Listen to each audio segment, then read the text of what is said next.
देखिए, जिस तरह के हालात सीमा पर तनाव के बने थे और ऑपरेशन सिंदूर के बाद जिस तरह से पाकिस्तान ने ताबड़तोड़ कार्रवाई की, आतंकवाद के विरुद्ध जो हमारा युद्ध है और आतंकवाद के को समाप्त करने का जो हमारा कमिटमेंट है,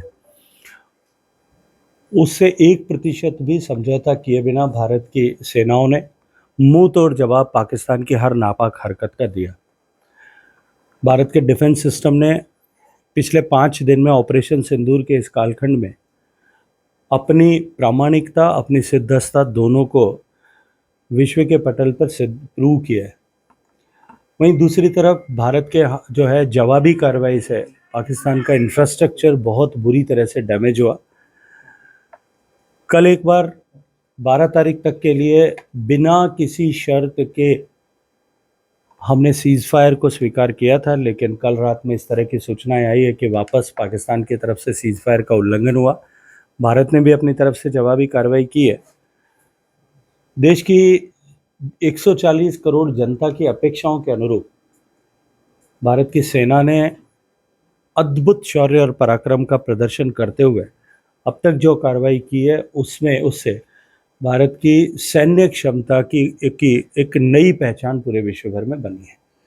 इस अवसर पर सीमावर्ती क्षेत्र में पुराना मेरा कार्यक्षेत्र रहा है। अनेक वर्षों तक मुझे काम करने का अवसर मिला है, समाज के लोगों के साथ में और प्रशासन के साथ में। इस वर्तमान की परिस्थिति में जब सीमा पर तनाव है, तब लोगों के साथ मिलकर के एक बार सब विषयों को एक बार वापस नए सिरे से बुन लिया जाए, इस दृष्टिकोण से वहाँ सभी जिला मुख्यालयों पर रिव्यू मीटिंग्स की, सभी तैयारियों का जायजा लिया और उसके साथ साथ में सीमा जन कल्याण समिति और अन्य संगठन के लोगों के साथ में बातचीत की, आम जनता के साथ में बातचीत करके उनके हौसले को और अधिक बढ़ाने के लिए काम किया है। सर, वरिष्ठ चिकित्सकों के साथ आप बैठक करने जा रहे हैं। देखिए, आने वाले समय में जिस तरह के हालात अभी बने हुए हैं, सभी तरह की व्यवस्थाएं चाक चौबंद रहे। जोधपुर में क्योंकि संभाग का मुख्यालय है, जोधपुर में क्योंकि एम्स है, जोधपुर में आर्मी का बेस हॉस्पिटल है, जोधपुर में रेलवे का बड़ा अस्पताल है, जोधपुर में जो है हमारा सिविल इंफ्रास्ट्रक्चर है। इन सब के बीच में कोऑर्डिनेशन और सिंथेसिस इस समय में रहे और सब लोग सिंक्रोनाइज वे में काम कर सकें, सबकी जिम्मेदारियां तय रहें, सबकी स्पेशलिटीज़ और उनकी क्षमता के अनुरूप उनके लिए काम बांट दिया जाए, ताकि बाद में किसी तरह का कोई पैनिक अगर आवश्यकता पड़े।